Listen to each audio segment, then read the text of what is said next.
storm outside mirrored the chaos in David's mind as the boardroom erupted with accusations, cameras flashing like daggers. David said, "Everything I built is slipping away, and they're tearing me apart." His empire collapsed before his eyes, years of sacrifice reduced to whispers of betrayal. The betrayal cut deeper than failure itself, and each headline screamed his downfall.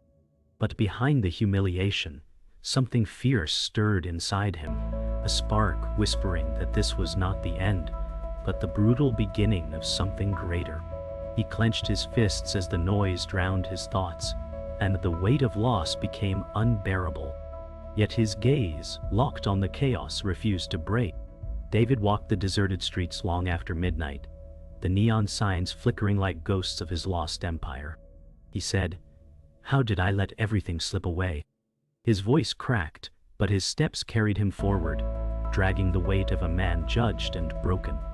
Every empty storefront whispered of sacrifices wasted, yet something gnawed at him, urging him to hold on, to remember why he started this fight. At dawn, David sat on a park bench, staring at the skyline beyond the mist. A jogger's steps faded, leaving him with the silence of defeat. He said, "There has to be more than this." He remembered his father's words about resilience, words that once felt like cliches, now burning into him as truth. His chest tightened, but he refused to crumble. He needed a reason to fight again. Emily, his loyal confidant, found him at the cafe they once dreamed plans in. She said, "You're not done, David. You just forgot who you are." Her steady eyes steadied his storm. He sighed, "What if I can't come back from this?" The warmth of her words contrasted the bitterness in his heart, planting the first fragile seed of hope in soil scorched by failure. That evening, Mr. Harris, the mentor, appeared like a shadow from the past, carrying the same intensity as years ago. He said, "You want to rise again? Then remember the one secret I told you long ago." David's heart skipped, recalling lessons buried under ambition. The mentor's words pierced the fog, not with comfort, but with challenge, demanding David face the storm with courage, not excuses. David sat hunched over his desk, his apartment suffocating under the weight of half-written plans and empty coffee cups. His voice broke the silence, raw and uneven. David said, "Every time I close my eyes, I see them laughing, celebrating my collapse like vultures over a carcass. They think I'm gone. They think I'm too broken to rise again." His hand gripped the edge of the table until his knuckles whitened. "But they don't know what it's like to wake up with nothing, to still breathe fire even when the world drowns you in doubt." He scratched furiously across paper, muttering, "Every failure is a blueprint, every loss a lesson. They tried to bury me, but they just planted a seed." His chest heaved as he whispered, "If I fall again, then let it be my fall, not theirs. At least then, the story will be mine." The diner smelled of old coffee and fried food, its neon sign flickering outside like a dying heartbeat. David leaned across the table, his voice low but charged. David said, "Olivia, this isn't about survival anymore. It's about building something no one can ignore. This idea, this vision, it's not just numbers on a napkin. It's the foundation for a revolution." He shoved his notes forward, hands trembling. Olivia raised an eyebrow, unimpressed. Olivia said, "Revolution? I've heard that word tossed around by desperate men with nothing left but hope. Hope doesn't pay. Hope doesn't scale. Revolutions die when the world stops clapping." David's tone sharpened. David said, "This isn't applause I'm chasing. It's inevitability. I've already burned everything I once thought mattered. What's left is fire, and fire either destroys or builds. And I intend to build." Olivia studied him, her fingers tapping on the table. Olivia said, "You've failed spectacularly, David. But maybe failure carved something dangerous into you. Dangerous men build empires if they don't burn themselves alive first." Back in the cramped living room, Mark's voice thundered as he paced. Mark said, "You've already dragged yourself through hell once. What are you doing? Trying to make the world laugh at you a second time?" David stood, jaw tightening, his voice rough with exhaustion and fury. David said, "You think I don't hear them already? Every whisper, every headline, every look, I carry them like chains. But quitting, that's the real death.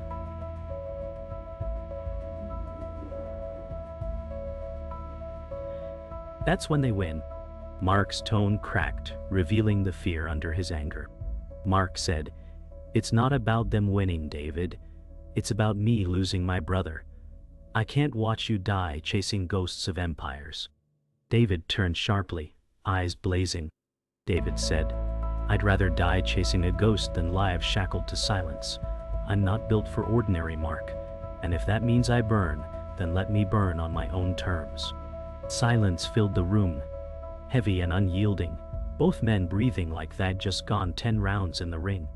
In the quiet hum of the office, Sarah typed relentlessly, her world reduced to numbers glowing on a screen. David leaned against the doorframe, his voice softer than it had been in weeks. David said, "Do you ever wonder why you stay? Why you keep grinding in the shadows while no one even notices your work?" Sarah startled, cheeks pink, her voice barely above a whisper. Sarah said, "Because if I don't, everything falls apart. I'm not here for glory, David. I'm here because this matters, even if no one ever knows my name." David stepped closer, eyes warm despite the storm inside him. David said, "But I know your name, and I see every late night, every detail you've saved that could have ruined me if you hadn't caught it. Without you, Sarah, this dream collapses before it even breathes." She looked down, voice trembling. Sarah said, "I never thought anyone saw me." David's voice softened further. David said, "I see you, and one day so will the world." Helen's law office smelled faintly of leather and old books, her sharp eyes locking onto David like a judge ready to sentence him. Helen said, "You think grit and passion are enough? You think fire doesn't consume the man who wields it? David, success means nothing if you scorch your soul to get there." David's voice cracked, defiant but tired. David said, "What soul, Helen? They've taken everything from me already. My pride, my money, even the people I trusted. What's left to burn?" Helen leaned forward, voice sharper. Helen said, "What's left is you. And if you destroy that, then nothing you build will matter. Your empire will rot before it stands." David's tone softened, almost pleading. David said, "Then tell me how to win without losing myself. Tell me how to fight without turning into them."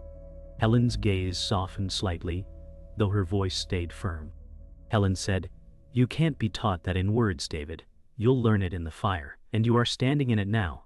The question is, will it forge you or consume you?" David's office was a graveyard of coffee cups and discarded drafts, his body slumped in a chair that creaked under the weight of his exhaustion. He muttered to himself, voice hoarse. David said, "I thought starting again would feel like freedom, like I could finally breathe after the collapse. But this feels like drowning, lungs filling with ambition that suffocates instead of saves." He threw his pen across the room, hands trembling. "Every time I look at these numbers, they don't scream hope, they scream failure, louder and louder until that's all I hear." He pressed his palms to his eyes, whispering, "But no, not this time.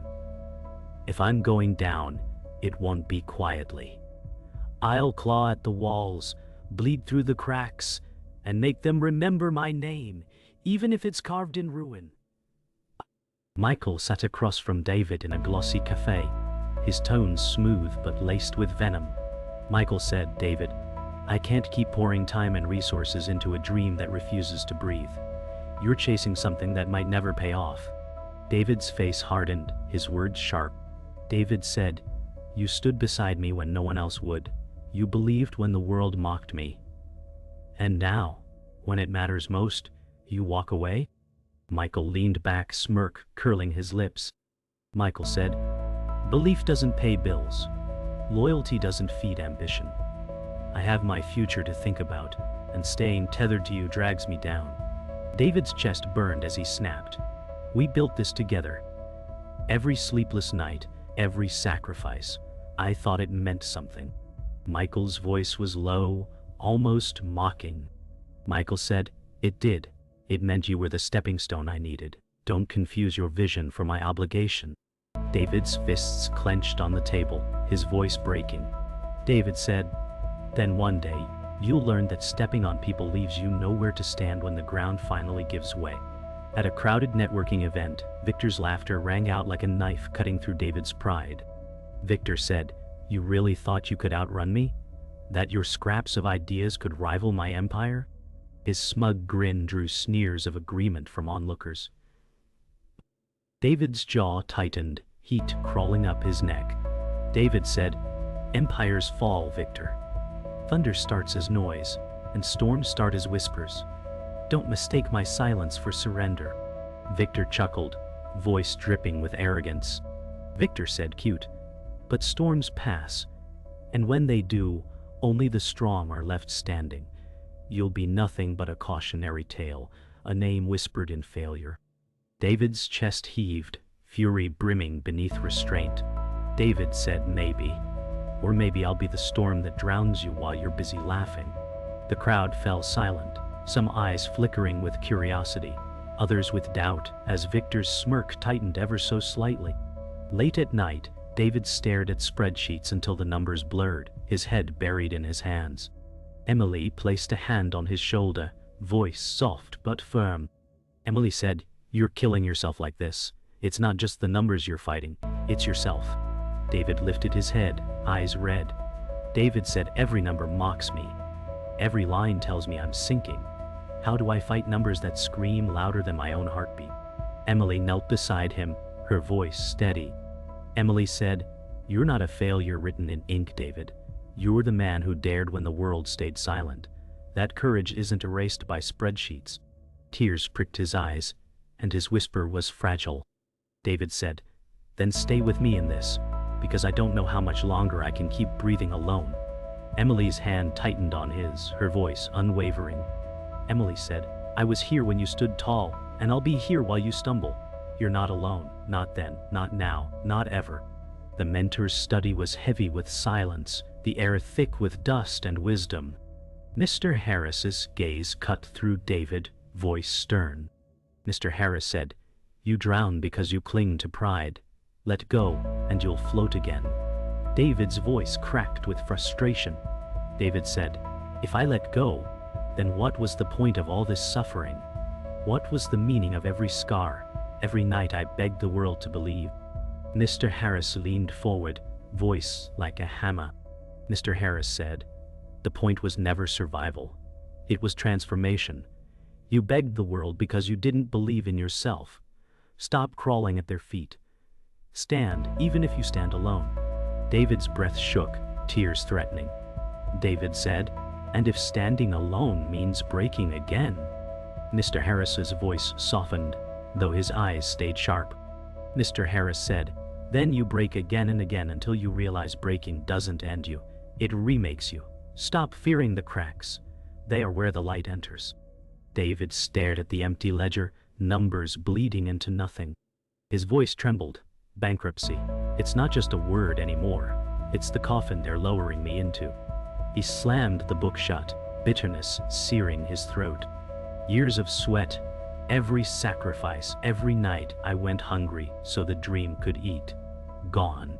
His fists shook, and he whispered, how do you rebuild a life when even the ground has been sold beneath your feet?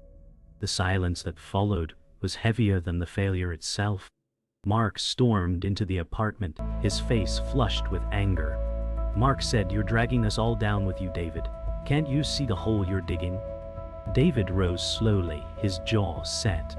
He said, this is my fight, not yours. I didn't ask you to bleed for me. Mark's voice cracked under the weight of love disguised as fury. He said, you're my brother. I've watched you destroy yourself piece by piece, and it's killing me. Stop before there's nothing left to bury. David turned away, whispering, if I stop now, then I was never meant to rise. I'd rather die trying than lie broken. Olivia leaned back in her chair, voice sharp as glass. Olivia said, you're asking for more funds when you've proven nothing but losses? Do you know how foolish that sounds? David leaned forward, desperation cracking his voice. He said, I've hit walls before, but this isn't the end. If you just give me more time, I'll turn this around. Olivia's expression hardened, eyes narrowing. She said, I don't invest in hope, David. I invest in results. And right now, all you've shown me is a sinking ship. David's shoulders slumped, his whisper barely audible. He said, then maybe all I am to you is a bad bet. Michael appeared smug, voice dripping with betrayal. Michael said, funny how quickly people forget who built the foundation. While you were dreaming, I was making moves. David's chest tightened, fury trembling in his tone. He said, you turned your back on me for scraps of power. We were supposed to stand together. Michael's grin widened. He said, together? No, David, I outgrew you. You were the stepping stone and I'm walking past you. David's fists clenched so tightly, his knuckles whitened as he whispered, one day, you'll choke on the very greed that feeds you now.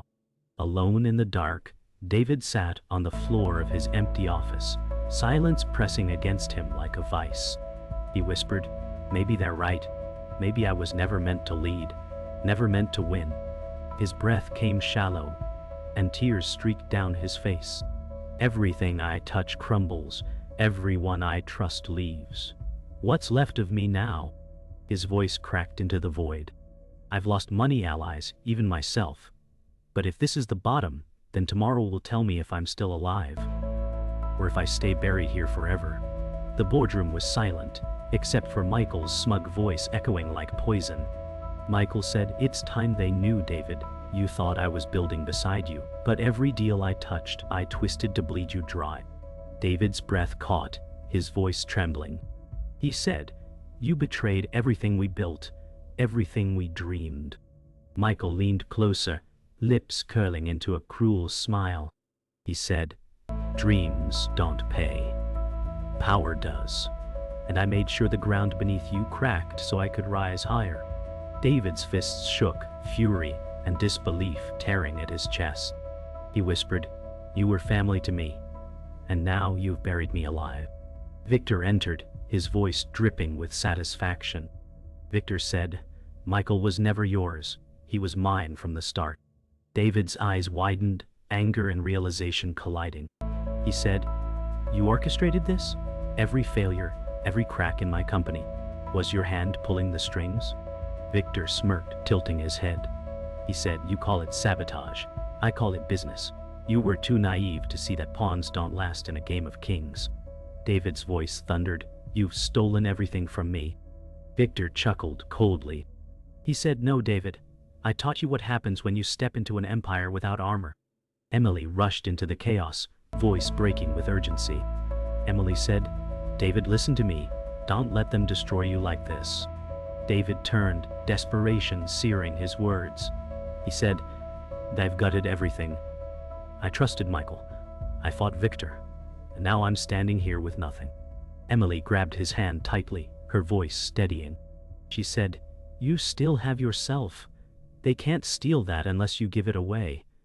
Remember who you are, David. You're more than their betrayal. His chest heaved, and he whispered, then help me remember, because right now, all I see is ashes. Later that night, in the quiet of his mentor's study, David sat trembling, his voice unsteady. David said, they've broken me, betrayed me. I don't even know what's real anymore. Mr. Harris's gaze was sharp, his words deliberate.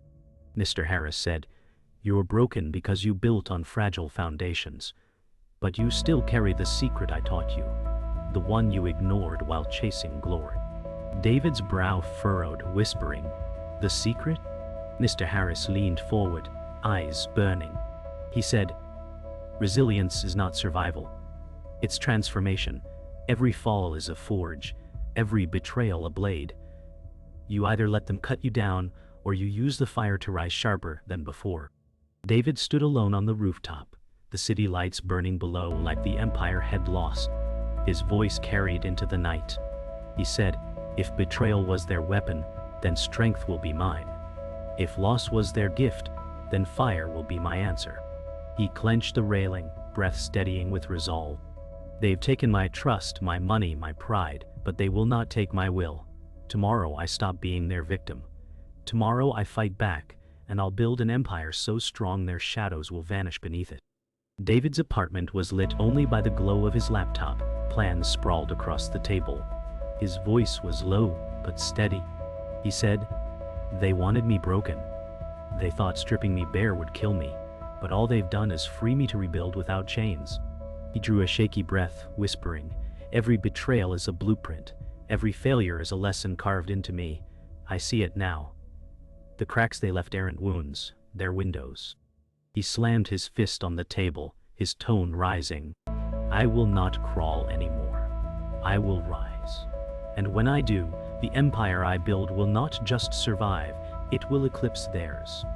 In the same diner where she once dismissed him, Olivia leaned forward, brow furrowed. Olivia said, "You sound different this time. What changed?" David met her gaze, his voice firm. He said, "I stopped begging for approval. I stopped trying to fit their mold. I'm not here to survive their game. I'm here to rewrite it." Olivia's lips twitched as if suppressing a smile. She said, "You were desperate before. Now you sound dangerous. Dangerous men build empires, David, but only if they keep their fire from burning themselves alive." He leaned closer, whispering, "Then watch me walk through the fire and come out forged in steel." Emily studied the new strategy pinned to the wall, her voice filled with awe. Emily said, "You've rebuilt everything from the ground up. This isn't the same dream you started with. It's stronger, sharper." David nodded, his tone steady but raw. He said, "I learned the cost of trust, the weight of greed, the fire of betrayal. They thought those scars would break me, but now they've become my armor." Emily stepped closer, eyes glistening. She said, "Then let me stand with you, not behind you. I'm not just your anchor anymore, David. I'm ready to lead beside you." His voice softened. "Then we'll fight together. No more shadows, no more chains." The confrontation came in a gleaming hotel ballroom, where Victor stood with his usual smugness. Victor said, "You look alive again, David, but alive isn't enough to win." David's voice rang out, calm but cutting. He said, "Alive is where empires begin. And tonight, I don't fight to survive. I fight to claim what's mine." Victor smirked, his tone sharp. He said, "You'll walk out broken once more. Men like you burn fast and die forgotten." David stepped forward, his voice rising. He said, "Then watch me burn brighter than you ever imagined, because this flame doesn't fade, it consumes." In the heat of the moment, David remembered Harris' words. He whispered to himself, "Resilience is transformation, not survival." His voice grew louder, filling the room. "You tried to bury me under betrayal and failure, but you forgot one truth. Buried seeds grow. And I have grown sharper, stronger, and hungrier." Gasps rippled through the crowd as his conviction thundered. "This isn't my return. This is my rebirth. And when the dust clears, my empire will not be built on fragile foundations, but on fire that no storm can extinguish." The boardroom was quiet now, papers neatly stacked, voices muted by awe. David stood at the head of the table, his tone steady but heavy with the weight of battles survived. David said, "You all doubted me, some even bet against me. But tonight, I've proven that resilience isn't about avoiding collapse. It's about rising after you've been buried." His eyes scanned the faces of men and women once hostile, now silent. He added, "I lost everything, money, trust, allies. But I found the one thing that can't be stolen, conviction. And conviction builds empires stronger than steel." Mark approached afterward, his voice soft, stripped of anger. Mark said, "I thought I was protecting you when I told you to stop, but I see now you didn't need protection. You needed someone to believe." David placed a hand on his brother's shoulder, voice thick with emotion. David said, "You were afraid because you cared. I don't fault you for that. But know this, I never wanted to fight against you. I wanted to win for both of us." Mark's eyes glistened, his voice breaking. He said, "Then win, David. Not just for yourself. Win for everyone who thought they couldn't." In the office later that night, David found Sarah still working quietly. She looked up shyly, words hesitant. Sarah said, "I just did my job, nothing more." David shook his head, voice warm. David said, "No, Sarah. You built the bones that held this dream upright when I was falling apart. People talk about visionaries, leaders, investors, but without you, there would be no foundation." Her cheeks flushed as she whispered, "I never thought anyone would notice." He smiled gently. "I noticed. And now, so will the world." The rooftop overlooked the city that had once cheered his fall. Emily stood beside him, voice steady. Emily said, "You've become more than the man who lost everything. You've become the man who rose again when no one believed he could." David turned to her, voice soft but resolute. David said, "I thought strength was never breaking, but I've learned true strength is breaking and rebuilding until even the cracks shine brighter than the stone." Emily's eyes glistened as she said, "Then let those cracks be the crown of your empire." His hand brushed hers, and he whispered, "Together, we'll build something they can never bury." David stood before a gathering of young entrepreneurs, voices hushed as they leaned in to hear. His words carried the weight of scars turned into lessons. David said, "They will betray you. They will laugh at you. They will leave you to rot in the ruins of your failures. And when they do, you will want to quit. But remember this, failure is not the end, it is the forge." He paused, eyes scanning faces filled with hope. His voice rose, "I lost everything. Yet here I stand, stronger than the storms that tried to erase me. Build with fire, build with conviction, and let the world remember that the empire you create was born from ashes."